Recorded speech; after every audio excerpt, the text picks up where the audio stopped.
Ya, terpenuhi empat-empatnya fix kena zakat tijarah. Baik. Yang pertama, menukar harta dengan harta. Ya. Jadi saya mengeluarkan apa namanya? Saya mengeluarkan uang untuk membeli apa? Harta. Mengeluarkan harta untuk mendapatkan harta yang baru, kemudian harta ini saya jual untuk mendapatkan keuntungan. Nah, maka bukan termasuk dalam kategori tijarah dalam bab, ingat dalam bab zakat ya, bukan termasuk tijarah dalam bab zakat adalah memproduksi barang, membeli bahan baku, bahan mentah, kemudian merubahnya menjadi barang, baru kemudian dijual. Proses produksi barang. Ini tidak dikatakan tijarah dalam bab zakat. Kalau misalnya ada seorang membeli tepung, membeli gula, membeli mentega dan seterusnya, kemudian dia buat adonan bikin roti atau bikin kue dan semacamnya. Setelah itu dia jual kuenya, maka ini tidak terkena zakat perdagangan. Dia beli kopinya, dia beli apa namanya, dia beli kemasannya, dia beli resepnya, kemudian dicampur, kemudian jadi kopi, baru dijual. Ini tidak ada zakatnya. Kenapa? Tijarah itu adalah engkau beli barang A, kamu keluarkan uang, keluarkan benda dari kamu, harta dari kamu, untuk mendapatkan barang A, agar barang A ini kamu jual dengan lebih tinggi untuk mendapatkan keuntungan. Jadi tidak ada proses di sini.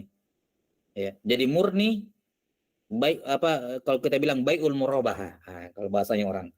Murni baiul murabahah. Saya beli barang untuk saya jual langsung, bukan saya beli barang saya rubah dulu, modif dulu, saya rubah dulu, atau saya bentuk dulu, atau saya gabungkan dengan barang yang lain, baru saya jual hasilnya. Nah, itu bukan tijarah dalam bab ini. Sudah sampai sini ya. Nah, jadi semua yang memproduksi barang itu tidak terkena zakat tijarah, zakat perdagangan. Kenapa? Karena dia memproduksi, dia membeli bahan mentahnya, bahan bakunya, ya berbagai macam spare part dan semacamnya, kemudian disusun sedemikian rupa, dijadikan satu atau menghasilkan barang yang baru, maka ini bukan tijarah, tidak ada zakat perdagangan padanya. Baik, ya kena yang nanti zakat mal atau yang semacamnya. Baik. Nah, ini kait yang pertama. Jadi harus ada apa? Taklibul mal. Taklib mal. Yakni memang yang dia jual, dia memang transaksi untuk menjual kembali barang tersebut. Kemudian yang kedua, dia peroleh barang tersebut yang dia jual itu melalui proses muawadhah. Ya. Kapan dia memperolehnya bukan dari muawadhah, maka itu bukan zakat perdagangan. Itu bukan perdagangan dalam bab ini. Misalnya saya dapat warisan. Ya, saya dapat warisan. Nah, atau misalnya saya dikasih sama orang, dihibahkan oleh orang. Ya, dihibahkan oleh orang, atau nemu di jalan dan sudah diterapkan semua syarat-syarat kewajiban-kewajiban luqatah sehingga saya berhak memilikinya misalnya. Ya. Jelas ya? Jadi harus melalui proses muawadhah. Adapun kalau tidak melalui proses muawadhah, jadi muawadhah itu kayak membeli atau barter, itu muawadhah. Saya mau jualan beras, saya punya banyak garam, saya jual garam saya untuk dapatkan beras, baru beras yang saya jual. Itu tijarah.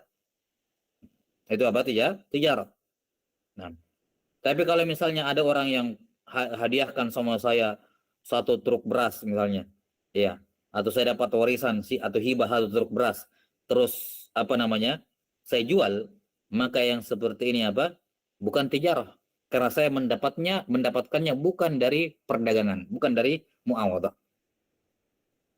Yang ketiga, ligharadhi ribah, untuk mendapatkan keuntungan. Ini yang kita sudah sebutkan tadi. Kalaupun saya membeli barang dengan barang, terus saya memang dari awal niatnya untuk menjual, ya, niatnya untuk menjual, tapi saya jual dengan harga modal atau mungkin lebih rendah dari modal untuk membantu, ini bukan tijarah dalam bab ini, tidak ada zakat padanya. Nah, kemudian yang keempat, pada barang-barang yang tidak ada zakat pada bendanya. Ya. Nah, maka tidak termasuk di dalamnya jual beli uang, jual beli mata uang, money changer misalnya. Ini tidak ada zakat padanya, sebagaimana akan disebutkan nanti. Ya, kenanya nanti ya zakat mal. Atau misalnya nanti pada keadaan tertentu, pada hewan, zakat hewan tadi, jualan kambing memenuhi. Nanti akan ada rincian, kita akan sebutkan di akhir pembahasan ya. Bagaimana kalau ketemu antara syarat-syarat zakat hewan dengan zakat perdagangan. Ya, ini akan disebutkan. Tapi asalnya intinya adalah zakat perdagangan itu dibebankan pada barang-barang dagangan yang asalnya tidak ada zakat pada bendanya. Baik, wallahu taala alam bisawab. Baik, ini definisi at-tijarah dalam bab zakah. Kewajiban adanya zakat pada perdagangan ini merupakan pendapat jamahir al-ulama. Ya, jamahir al-ulama. Ya, karena itulah tidak dikafirkan orang yang mengingkarinya karena memang ada khilaf dalam masalah ini.